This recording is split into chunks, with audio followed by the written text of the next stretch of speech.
Happy first Sunday of 2026. This is day 4 of A Chapter a Day Keeps Satan at Bay. I'm Cedric Hughes Jones Jr., the pastor of the Mount Zion Baptist Church of Philadelphia, which is where I am speaking to you from as you are looking at this.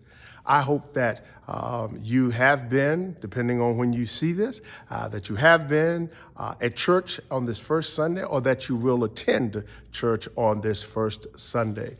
The reading today comes from 1 Corinthians chapter 8. A chapter a day keeps Satan at bay. Let's listen to what the Apostle Paul says as he's writing this first letter to the church at Corinth, a church that he knows well, that has a lot of talents and gifts in it, but also has some issues that need to be addressed. Chapter 8 is part of this communication of Paul to them. Listen to what Paul says to them. Now, as touching things offered unto idols, we know that we all have knowledge. Knowledge puffeth up, but charity, meaning love, edifieth. And if any man think he knoweth anything, he knoweth nothing yet as he ought to know. But if any man love God, the same is known of him. As concerning therefore the eating of those things that are offered in sacrifice unto idols, we know that an idol is nothing in the world, and that there is none other God but one. For though there be that are called gods, whether in heaven or in earth, as there be gods many, and the Lords many, but to us there is but one God, the Father, of whom are all things, and we in him, and one Lord, Jesus Christ, by whom are all things, and we by him. Verse 7 of 1 Corinthians 8, howbeit there is not in every man that knowledge. For some with conscience of the idol unto this hour eat it as a thing offered unto an idol, and their conscience being weak is defiled. But meat commendeth us not to God, for neither if we eat are we the better, neither if we eat not are we the worse.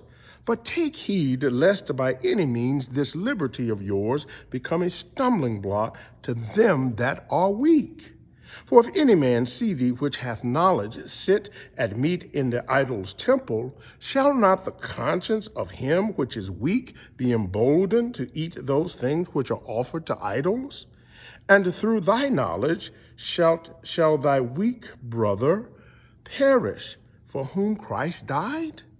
But when ye sin so against the brethren, and wound their weak conscience, ye sin against Christ.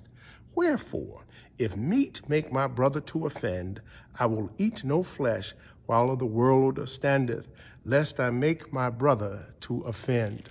This is a very interesting passage, and I think it is helpful to remember the context. We're talking about an ancient city in modern-day Greece, Corinth.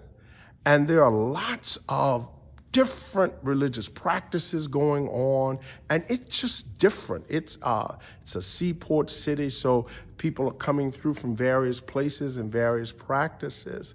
And so they bring, just like today, bring certain practices with them when they come into the house of the Lord. Now, meat was not in those days like it is now. Oftentimes when people ate meat, they ate it at a temple. And so Paul is saying, listen, that temple represents a non-God. I'll say that, a non-God. I won't even call it a false God, because Paul says they're nothing. So I'm calling it a non-God.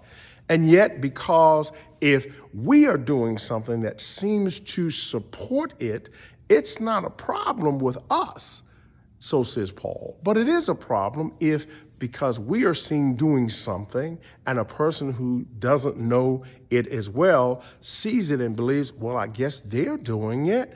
That means they must be honoring that idol. And Paul is saying, you know you're not doing that. You're just eating meat because it's there to be eaten.